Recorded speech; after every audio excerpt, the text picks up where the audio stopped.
Foundation, Adarsh Society, Affairs. I think the media have played a very important role in drawing the country's attention to these issues which require corrective action. I wish to assure you, and I wish to assure the country as a whole, that our government is dead serious in bringing to book all the wrongdoers, regardless of their position they may occupy. However, I would like to say that in projecting these events, an impression has gone round that we are a scam-driven country and that nothing good is happening in our country. In the process, willy-nilly, I think we are weakening the self-confidence of the people of India. I don't think that is great, that is in the interest of anybody in our country. We have a functioning government, and whatever some people may say that we are a lame duck government, that I am a lame duck prime minister, we take our job very seriously. We are here to govern and to govern effectively, tackle the problems as they arise, and get this country moving forward on a pace of development which would do justice to the demands being made on the processes of governance. I wish to tell you that our economy is in good shape. We will have a growth rate of 8.5% this year, this fiscal year, and that the way India has come out and tackled the aftermath of international financial crisis, I think does our country a great credit. It is certainly true that in recent months, inflation and food inflation in particular has been a problem. We want to deal it in a manner that the growth rhythm is not disturbed. If we were concerned only with curbing inflation, I think we could have done it, I think, by pursuing tighter monetary policies. We could have, I think, brought about a situation where the price rise could be moderated. But if in the process, the growth process gets hurt, I think that would not do our country any good. And we are trying to deal with inflation at a time when we don't have all the instruments at our command, in the sense that we have no control over the international events. We are now an increasingly open economy, and the oil prices are rising, the food prices are rising, commodity prices are rising. We have to deal with inflation despite an adverse international environment, and you have my assurance that we will succeed. And at the end of this fiscal year, I think the inflation rate should come down to no more than 7%. Also, I would like to mention that internal security of the country has been a great concern.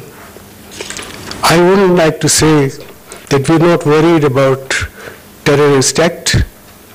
We are better prepared to deal with acts of terror and to prevent many potential terrorist acts, and I think the government deserves some credit. In the Northeast, things are getting normalized. Talks are going to begin with ULFA, and ULFA leadership having decided to give up the path of violence is a welcome development which will have far-reaching consequences for the growth processes in our northeastern states. In the same way, in Jammu and Kashmir, after some turbulence, there are, I think, signs that we are getting the situation under control, and that the people of Jammu and Kashmir can look forward to orderly development of development processes. A number of committees are working to chart out that path. Dr. Rangarajan is preparing a report on the employment aspects, and I do feel that if that report is implemented, it would bring a fresh ray of hope to the young people in Jammu and Kashmir who are eagerly searching for productive employment opportunities. As far as the external situation is concerned, I think this fiscal year, all the top leaders of the 5 permanent members of the Security Council have visited our country. This has never happened before.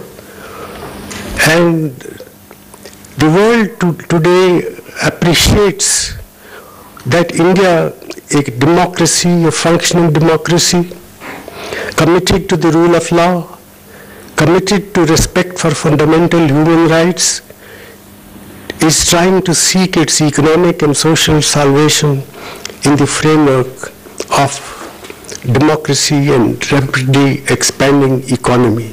Two, wherever I go, people marvel that there is a country like India, a country of 1 billion people, functioning democracy, committed to the rule of law, committed to respect for all fundamental human freedoms, and yet managing to grow at the rate of 8 to 9% per annum. People marvel that this can be done.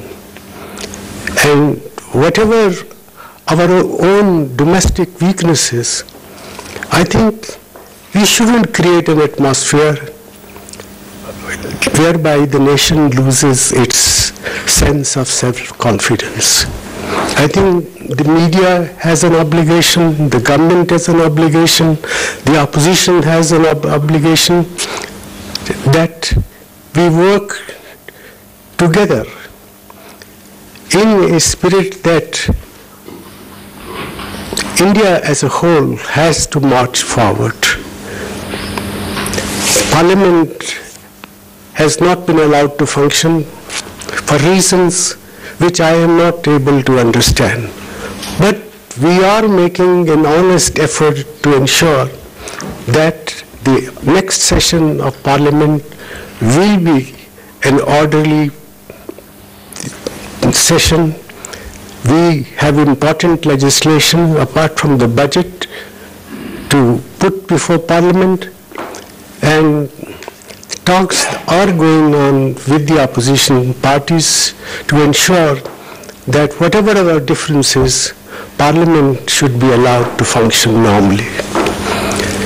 So I wish to mention to you that in reporting the affairs of our nation, we mustn't focus excessively on the negative features. Important though it is that the government should deal with them, to take effective action, and you have my assurance that wherever such corrective action is required, our government will take that action and bring the wrongdoers to book. With these words, I once again welcome you to this session of interaction. The media has, as I said, a very important role to play in a functioning democracy that India is. And let us work together to revitalize the spirit of rejuvenation, the spirit of self-confidence, that we have problems, but we have also credible mechanisms to overcome. We shall overcome, we shall prevail. We will provide our country a functioning, effective government, and that's what I wanted to say in the very beginning. Now the floor is entirely yours.